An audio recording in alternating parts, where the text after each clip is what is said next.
We are people of Moses. The Jews are not children of pigs and monkeys, and that should never be uttered on the tongue of a Muslim. They are children of prophets. They are children of Israel, a prophet of God. They're children of Jacob. They're children of Isaac. That's who they are. And so we reject the anti-Jewish discourse. I reject it. I don't want to be part of it. I wasn't raised with it. I was introduced into it when I went to the Middle East and studied in the Arab world. Infected by it, but I reject it. Because I want to see guidance for my Jewish brothers and sisters as much as I want to see guidance for my Buddhist brothers and sisters, for my Christian brothers and sisters. This is what we want. I want guidance, and this is the teaching of my Prophet ﷺ, and I don't want his teaching stolen by anybody and distorted by anybody. I want it restored in its centrality to remind people that he was a mercy to all the world. Our Prophet was a mercy to all the world. And in closing, when I came into the United States from Saudi Arabia, the first person that took my passport from Homeland Security was Officer Abbasi, a Muslim man, Homeland Security. And he said, "I'm sorry, you're going to have to go for further interrogation." He didn't say interrogation, but that's what he meant. So I went into another room, and the next person from Homeland Security that I met was Abdullah Zafar. I'm not making this up. You can find their names in New York. And then the third officer I met was Officer Malik, who greeted me and apologized and said, "I saw you speak at Madison Square Garden." So I'm thinking, Homeland Security is being run by Muslims.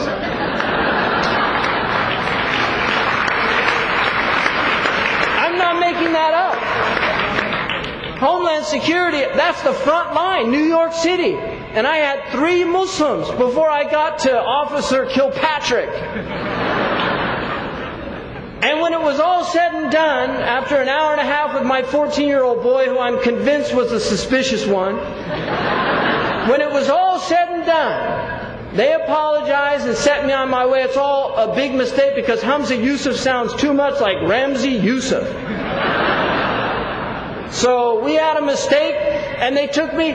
When I finally got to the promised land, that little border that separates you from no man's land to being a citizen of the United States of America, the land of the free and the home of the brave, where we have rights. And so when I handed her my little ticket that said I was okay, I was no longer a security threat, I crossed that threshold, and who was there to greet me in the great state of New York City but a giant picture of Muhammad Ali, one of the greatest American Muslims, welcoming everybody into the United States of America. And what did the poster say? It said, "His greatest fight isn't in the ring. Courage! Pass it on."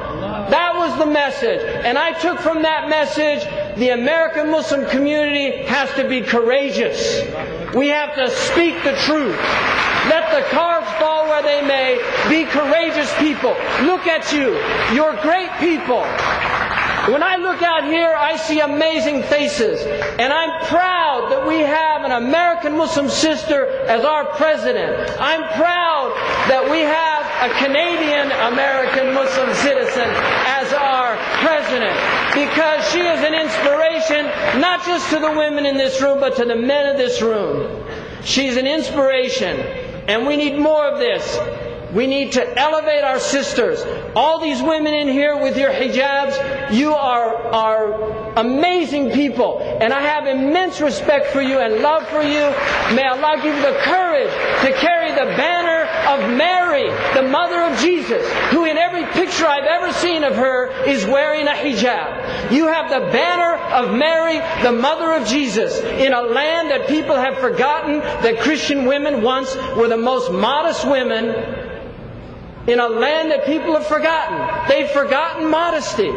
They've forgotten what it was, but you are carrying the banner of modesty with you wherever you go, and every religion has a characteristic. لِكُلِّ دِينٍ خُلُقٍ وَخُلُقُ دِينِ الْحَيَاءِ. The character of my religion is modesty.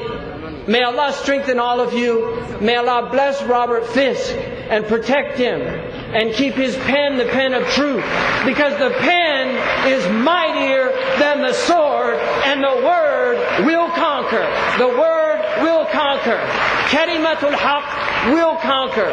Jazakumullah khairan. I have a gift. We did this as a waqf. It's called the 17 Benefits of Tribulation.